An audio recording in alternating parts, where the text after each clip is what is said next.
Shalom Aleichem, Mishpochim. We're in a new Torah reading, the fifth Aliyah. And it is chapter 46, verses 8 through 27. Book of Parsha, Vayigash, book of Genesis, Bereshit. Let us begin. I may be mistaken on the verse or the chapter. Chapter 46. Chapter 46, verse 8 through 27. All right, Torah and Onkelos on top. This is Onkelos on the Torah. His translation, his Targum. And in the bolded letters, the bolded ones, that's Onkelos' addition to the translation, or his translation, I should say. And then down here is additional commentary, both on the Targum of the translation of Onkelos and on the Torah itself. Also, there's Onkelos' rationale behind his translation down here as well, in the commentary section. So let us begin. Verse 8. This is Parshas Vayigash, chapter 46, book of Bereshit, Genesis. I'll begin. These are the names of the children of Israel who went up to Egypt. Jacob and his sons. Jacob's firstborn, Reuben. The sons of Reuben, Henach, Palu, Hezron, and Carmi. All right, verse 8. We will do... All right, commentary. Went up to Egypt. The Aramaic Targumim and the Sadia Goan's Arabic translation all use the past tense, alu, rather than the biblical present tense, ba'im. All right, verse 10. The sons of Simeon, Jemuel, Jamin, Ohad, Jachin, Zohar, Shaul, the son of a Canaanite woman. Verse 10. A Canaanite woman. Who is the Canaanite woman? Rashi and Radak, citing Genesis Rabbah, identify her as Dinah, Simeon's sister, who had sexual relations under duress with the Canaanite Shechem in chapter 34. When she was rescued from his clutches, Simeon promised to marry her and regard the child she was to bear as his own. Ibn Ezra maintains that the phrase informs us that only Simeon married a Canaanite woman, violating a charge prohibiting such a relationship given by Abraham and Isaac. Hence, Simeon's wrongful behavior is highlighted. Radak gives another opinion that softens the criticism of Simeon. The Canaanite woman was Simeon's second wife, whom he took after he concluded having children with his first wife. All right, verse 11, Torah and Onkelos. The sons of Levi, Gershon, Kohath, and Merari. The sons of Judah, Onan, Shelah, Perez, and Zerah. But and Onan died in the land of Canaan. The sons of Perez were Hezron and Chamul. The sons of Issachar, Tola, Puva, Eob, Shimron. The sons of Zebulun, Sered, Elan, Jalil. These are the children of Leah, those she bore to Jacob in Padan Aram, in addition to Dinah, his daughter. All the people, his sons and daughters, 33. The sons of Gad, Ziphion, Haggai, Shuni, Ezbon, Eri, Arodi, and Areli. All right, verse 15, commentary. All the people, 33. Although the named children add up to 32. Yocheved, who was conceived before the family entered Egypt and was born when they entered Egypt, is the 33rd person who was included in the count. Nachmanides disagrees.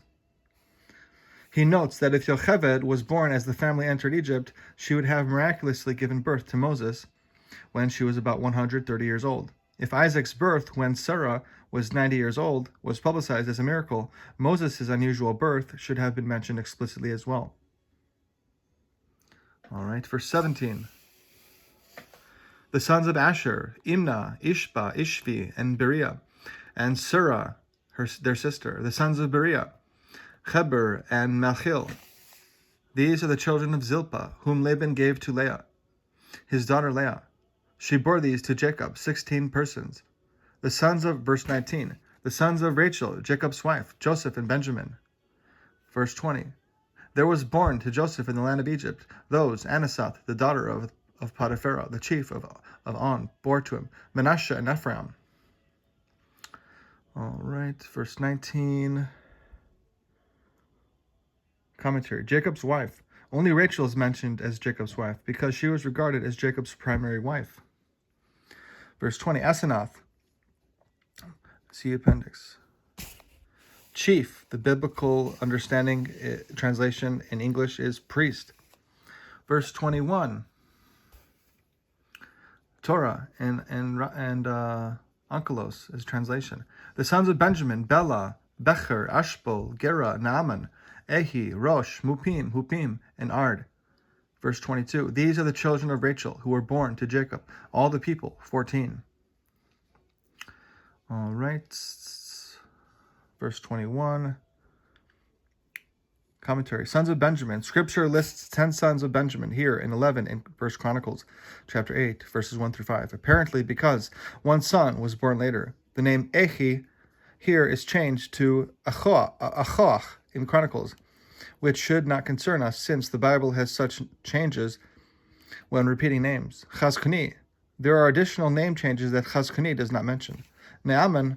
This Naaman is Benjamin's son, but the Naaman mentioned in Numbers chapter 26, verse 40 is his grandson. Verse 22. Torah and Onkelos' translation. These are the children of Rachel who were born to Jacob, all the people. 14. Verse 23. The sons of Dan, Hushim. The sons of Naphtali, Jazil, Guni, Jezer, and Shilem. Verse 25. These are the children of Bilhah, whom Laban gave to Rachel his daughter. She bore them to Jacob. All the persons, 7. Verse 26. All the people who came with Jacob to Egypt, his offspring, aside from the wives of Jacob's sons. All the people, 66.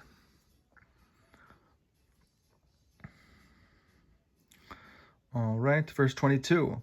Commentary. Were born. Onkelos uses the more appropriate plural for the biblical singular. Verse 23. Sons of Dan. Only one son, Hushim, is mentioned. Ibn Ezra reasons that it is possible that Dan had 2 sons and one died, or as mentioned in the commentary in verse 7, that the Bible has no linguistic concern for tenses. Verse 26, all the people who came with Jacob. Onkelos replaces scriptures to Jacob for clarity. People. Scripture's people appears twice in the singular, and our Targumist renders them literally, seeing the word as a singular class. Relying on the Midrash Leviticus Rabbah, Rashi notes that the same word appears regarding Esau's household in chapter 36, verse 6. But there appears in the plural, which the Targum retains. Rashi speculates that the plural suggests that Esau's family worshipped many idols, while the singular here denotes that Jacob's household worshipped a single God. All right. I just would like to do something, if I can find it. Here we go. I'd like to see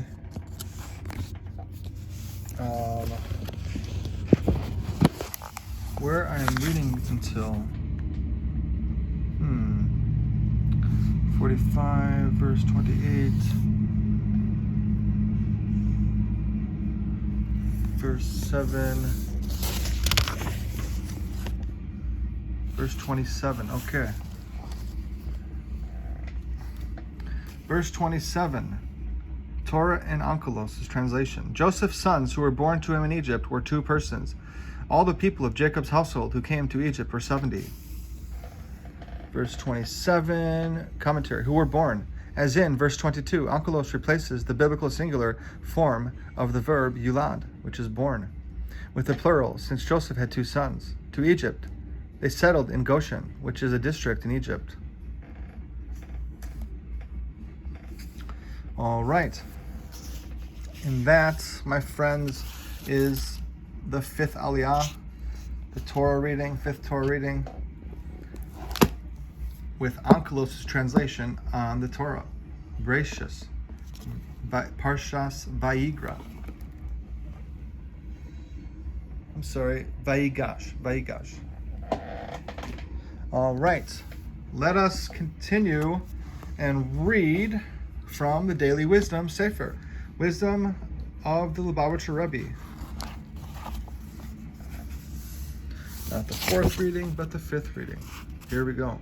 The fifth reading, what I just read, was Genesis chapter 46, verses 8 through 27.